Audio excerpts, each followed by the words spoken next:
Hey, JK here. I want to thank you for sharing part of your day with me. For day 12, we're going to head out west, visit the Golden Gate Bridge, and talk about the San Francisco Giants. With a record of 79-83, that was good enough for 4th in the NL West and a negative 45 run differential. There were a few guys who led different categories, many of whom who hit the 502 plate appearance mark, one who did not, but we're going to give him the credit, he was close enough. Thairo Estrada led the team in at-bats, hits, doubles, stolen bases, and was tied for total bases. The person who led in walks, runs, and on-base percentage, LaMonte Wade Jr. Don't forget the junior. The person who led in triples was Joc Pederson. And the person who led RBIs, strikeouts, and games played, J.D. Davis. Now, this next individual did not hit the 502 plate appearances. However, he was at like 480, 490, something like that, so we'll give it to him. He led in average, slugging, on-base percentage, home runs, and total bases, tied with Mr. Thairo Estrada, Wilmer Flores. Wilmer Flores had the most perfect, had the absolute best reaction to being traded several years ago when he was in New York, and that's essentially what he's known for. Mid-game, he was told he was traded, tears rolling down his eyes because he had grown up in the Mets organization. That's what he knew, and that's what he wanted to stick with. Well, ended up not being the one to get traded, and he came back in, standing ovation. Well, eventually, obviously now we're not talking about the Mets, we're talking about the Giants, so he's there with them. He has been an asset for them. Multiple eligibility at first, second, and third. So I didn't want to talk much about him. However, I did want to bring him up as someone who look at for some stability. He's not going to play every day, especially with some of the guys coming in. We'll talk about them later, but Wilmer Flores has absolutely been an asset for the Giants.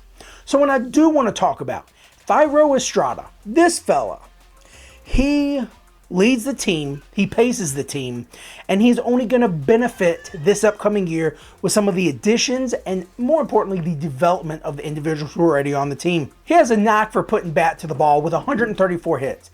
He also showed a little bit of power with 14 home runs and finally led the team in stolen bases with 23. That was 19 more than the next person. Now, maybe the Giants just don't like to steal bases much, but Thairo Estrada definitely getting his money's worth for the little bit that he was given the green light to go. However, he had 120 plus strikeouts and only 22 walks.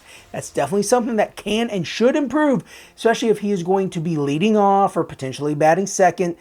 If he can at least get on base, whether it's by hit, walk, hit by pitch, who knows, he is going to absolutely have some firepower coming behind him.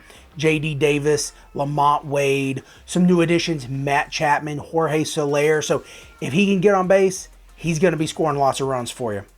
Another guy I want to talk about, LaMonte Wade Jr., the person we talked about, making sure we put the junior on there. This man had a career revival. Now, he didn't play in as many games last year in 2022, but his 2021 and 2023 looked pretty good. So he did lead the team in walks with 76. That was 3 times as many as what he had in 2022 and more than double what he had in 2021. So 76 this year. He had 26 last year and 32, 33, something like that in 2021. So definitely showed some plate improvement, having that keen eye and knowing what pitches he wants to hit. He also showed some power. He had 17 home runs. That was one down from what he did in 2021. He also had a few less RBIs. However, his on-base percentage went up by 50 points. That's great. If you're in a categories league, if he can continue this pace, continue this improvement at the plate, he will absolutely help in walks, on-base percentage, slugging, and on-base plus slugging. So look at him as a deep first baseman or potentially a 4th or 5th outfielder. The odd man out we're going to talk about is starting shortstop, at least the one who's penciled in for now, Marco Luciano. Touted prospect coming in, not showing what he can do at the plate. No, it's only spring training. However, he's got 1 hit, 8 strikeouts, and he's batting 0.77. That's not great. Now, he can still solidify his spot as a starting shortstop. However, he doesn't have a lot of competition. But, I mean, if you're doing real bad, the competition is going to catch up on you. First guy we're talking about, Nick Ahmed. He spent 10 years in the Arizona Diamondbacks organization. 4 of those 8 years, he hit in at least 129 games. However, only one of those seasons, he batted above 250. Not great. He's not going to be the guy I don't believe the Giants want. However, he's got the experience, that's for sure.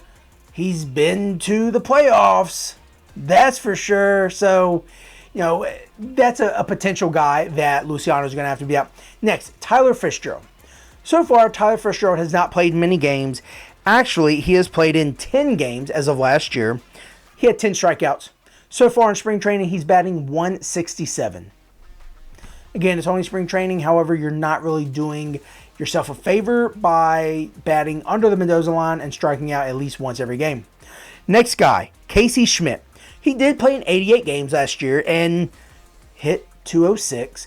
So not great, but he at least played for them last year. Got some time under his belt. Knows the position. Again, has that experience that we talked about. But not as much as Nick Ahmed, and they may not see him as the guy like they want to see Luciano. However, it's all good. The last guy is Otto Lopez. Came over from the Toronto Blue Jays last year, and he's played in 9 games in 2 years. Again, I don't really see a whole lot of competition for Luciano, but dude, you got to step up your game. You have to play better than what you are now. And now the most exciting signing for the Giants in several years, Jung Ho Lee, overseas outfielder who is coming in with some huge expectations.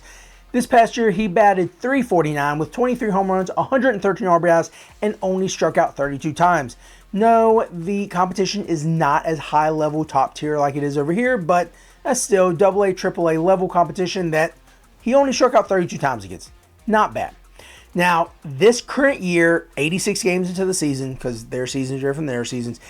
Again, 86 games in the season, he was batting .318, 6 home runs, 48 RBIs, and broke his ankle. Now, apparently he's healthy. He's going to be ready for opening day, and at this point in time in spring training, he's batting .429. Okay, that's not bad. So, we're going to give this man a chance. We're going to see what he can do, and we're not going to boo him or compare him to Shohei Ohtani, the first at-bat when he strikes out or flies out. Say, oh, he's a bust, right? Can we agree on that? As we transition to pitching, the only man we really need to talk about to start off is Logan Webb, because he led the team in games started, quality starts, wins, and losses, innings pitched, strikeouts, ERA, and WHIP. You can look at the Rogers brothers for the holds and Camilo Doval for the saves. Now, because the Giants did deploy openers, secondary starters, and did a lot of work to relieve their bullpen, these are some interesting stats I'm getting ready to name. 13 pitchers started games for the Giants last year. Now, that was obviously Logan Webb, along with a few other guys, Alex Cobb, but then also the openers who would go 1 inning, 2 innings, whatever it may be. There were 20 total pitchers to pitch in games for them. So I didn't count where Brandon Crawford threw some innings because of a blowout or anything like that. There were 18 different guys that recorded a win, 9 different guys recorded a save, and 10 different guys recorded a hold. So that was a really great use of their entire pitching rotation. Very Tampa Bay Ray-esque, if you ask me. So this year, I'm not going to lie, I'm really concerned because when we get to the departures, there's a lot left out of that bullpen, out of that rotation. There's a lot of questions. Now, some of the pitchers that are currently listed behind Logan Webb, Kyle Harrison. He started 7 games last year. He gave up 8 home runs and 16 earned runs. However, he did pitch those 34 innings in those games and struck out 35, and he only walked 11. So he had a 1.15 whip. That's a good sign. Next, Jordan Hicks. He's a flamethrower. He started as a starter in the Cardinals organization, then went to a setup guy, and then to a closer, and then to a setup guy. And now he is in the West Coast offense pitching rotation for the Giants as a starter. I don't know how it's going to go. I personally don't feel comfortable with it.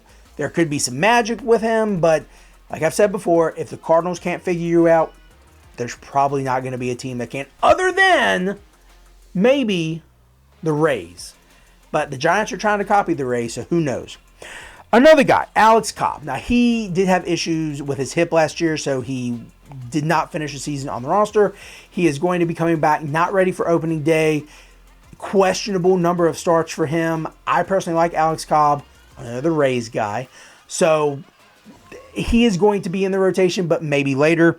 Another guy later in the rotation, Robbie Ray. Now I'm a big fan of Robbie Ray. Also very upset because I drafted him in one of my leagues last year. Was hurt after like 3 1/3 innings, and I wasted that high draft pick. It was a keeper league. Relax. Go watch my drafts from last year. And Keaton Winn. He started 5 games last year. He gave up 22 earned runs in 42 innings. Not excited about this. Okay. So if you are going to look at any pitcher for the Giants, probably look at Logan Webb. Probably going to be gone before you can actually take a look at him. And maybe the holds and saves guys, the Rogers brothers. You also have Luke Jackson, who, if you remember that name, it's because you're an Atlanta Braves fan, and he was the closer in Atlanta Braves organization before he imploded and gave way to someone else. So, in any case, he has experience as a closer and also the setup guy. And then Duvall, he's the man. However, if the pitchers aren't doing well, I don't know if he's going to get as many saves. He had 39 last year, so something else to keep in mind when you're looking at your saves or your bullpen guys. Now let's go ahead and move to the additions. We already talked about Jung-Ho Lee, but another guy briefly touched on Matt Chapman and then also Jorge Soler. If Matt Chapman can actually hit the broadside of a barn, he is going to benefit the Giants greatly. Jorge Soler can definitely hit the broadside of a barn. However, it's not as consistently as you would like. Both of these men can provide home run power, obviously giving you RBIs. Their batting averages are going to hurt your stats. Unfortunately, strikeouts going to hit your stats and you're going to lose points, or your on-base percentage is going to go down, your batting average is going to go down. So pick these guys up, use these guys, deploy these guys with hesitation. Another few guys they added, Jordan Hicks, talked about him, Robbie Ray, and Nick Ahmed. All of those guys we talked about briefly, some more than others. However, they can all benefit the team. Nick Ahmed might end up being the starting shortstop. Who knows? However, for every good, there has to be bad, and there's definitely some bad when it comes to the Giants and the departures. First, we'll start with just the pitchers. Sean Manaea, who was a beast as a starter, secondary starter, opener, whatever it may be. Ross Stripling, not sexy, but he was a warm body. Jacob Junis, another fella who came in as a secondary starter, used as an opener, saved some games, had some holds. So he was decent. I liked Manaea better, but Jacob Junis was definitely someone that's going to be missed. John Brebbia. Now you might think, who is this guy? Well, if you are in a categories league where you have to look at holds and saves, like me, he is a name that popped up because of how much the bullpen was used in San Francisco.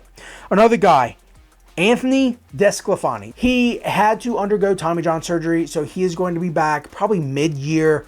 Hopefully he's able to regain a good portion of what he was, because he was an innings eater. He could throw some strikes, but he was absolutely going to keep you in the game. He wasn't usually going to let you out of the game. Another bullpen arm, Scott Alexander, saves guy, holds guy, strikes guy.